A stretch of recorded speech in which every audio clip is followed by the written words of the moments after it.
আলাইকুম। আমার নাম মোহাম্মদ বাবু বিশ্বাস, গ্রাম বেদবাড়িয়া, থানা গাংনী, জেলা মেহেরপুর। আপনাদের সামনে আমি একটা বিষয় নিয়ে হাজির হয়েছি। সেটা হচ্ছে দীর্ঘদিন যাবৎ আমি ব্যবসা করি। আমি ব্যবসা করি ইটভাটা প্লাস ইম্পোর্টার। তো আমার ইটভাটা এবং ইম্পোর্টারের ব্যবসা মোটামুটি আমার ভালো চলে। তো ইতিমধ্যে আমার ছোট ভাই এবং আমার বাবা, ওনারা আমাকে পূর্বে কয়েকবার পাগলাগারদে নিয়ে গেছে।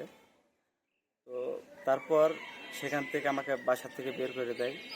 বের করার পর আমি আমার একটা ভাড়া করা স্থানে আমার দোকান কসমেটিক্সের, তো এই দোকানে আমি ব্যবসা করি এবং পাশাপাশি ইটভাটার ব্যবসাটা দেখাশোনা করি। তো ওনারা হঠাৎ করে রাত আনুমানিক 11টা, তারিখ ছিল 2/4/2025, আনুমানিক রাত 11টার সময় আমার বাবা আমাকে ফোন দেয়। তো বাবু তুমি কোথায় আছো? আমি বললাম আমি বাসায় আছি। তো বাসা বলতে গেলে আমি আমার এই দোকানেই থাকি।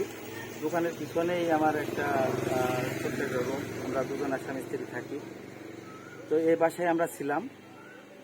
তো আমার বাবা ফোন দেয় যে বাবু তুমি কোথায়? আমি বললাম যে আব্বা আমি বাসায় আছি। তো বললো যে ঠিক আছে, আমাকে তো পুলিশে ধরছে, তুমি একটু বের হও। আমি বললাম যে এত রাত্রে আপনাকে পুলিশে ধরছে কী কারণে? উনি বলে যে ইটভাটা তো তোমার নামে, তো ইটভাটার বিষয়ে আমাকে পুলিশে ধরছে, তুমি বের হও। তো আমি বললাম যে এত রাত্রে আপনাকে পুলিশে ধরছে, আমাকে কথা বলাই দেন। তো উনি বলছে যে না, কথা বলা যাবে না, তুমি বের হও। তো আমি আমার পূর্ব অভিজ্ঞতা থেকে জানি যে আমাকে এর ইতিপূর্বে কয়েকবার পাগলাগারদে নিয়ে গেছে এরকমই মিথ্যা কথা বলে। তো এবারও হয়তো আমাকে তারা এরকম কোনো একটা হেনস্থ বা এরকম কোনো একটা ঝামেলা করবে, এরকম আমি মানে আগেই বুঝতে পারি। তো বুঝতে পারার পরে আমি বললাম যে যাই হোক আব্বা, আপনাকে পুলিশে ধরুক আর যাই হোক, আমি সকালে তাদের সাথে দেখা করব। আপনি তাদের বলেন যে আমার ছেলে তো বের হলো না, সকালে বের হবে। তখন তৎক্ষণিক বলল যে ঠিক আছে, তুমি বের হবে না, তাহলে আমি চলে গেলাম। তারপরে আব্বা ফোন রাখে। এর কিছুক্ষণ পরে আমার ছোট ভাই, তার সাথে কিছু ছেলে পেলে তার পোষা, তারা আসার পর আমার দোকানের ক্যামেরা ছিল, সিসিটিভি ক্যামেরা ছিল।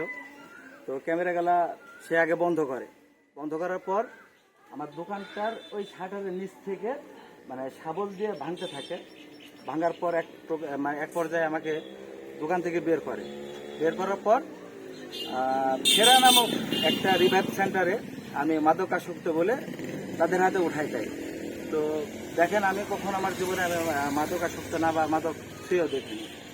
তারপরেও তারা এইভাবে অনেক মারধর, আমাকে আমার 2 পায়ের গিরা খুলে গেছে। তো তখন আমার বাবা কিন্তু আমার এখানে দাঁড়িয়েছিলাম, তাকে বারবার বলছিলাম যে আপনি আমাকে এখানে দিয়েন না।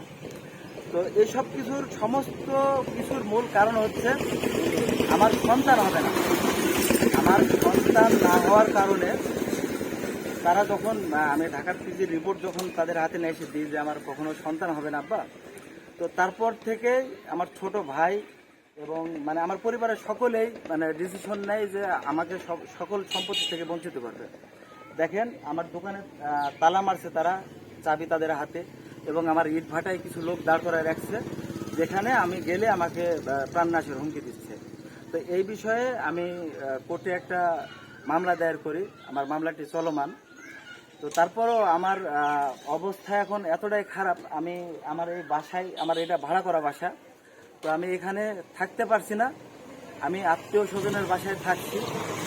তো আমার বাসাটা এবং প্লাস আমার সম্পদ, আমার ইট ভাটা, সেটা আমি যেন বুঝতে পাই, এই বিষয়ে আমি আপনাদের সামনে তুলে ধরার চেষ্টা করলাম। আমি অত্যন্ত ভয়ে বাস করছি, আমার প্রাণনাশের হুমকি মাঝে মাঝে দিচ্ছে। তো এই বলেই আমার কথাগুলো আমি শেষ করতে চাচ্ছি।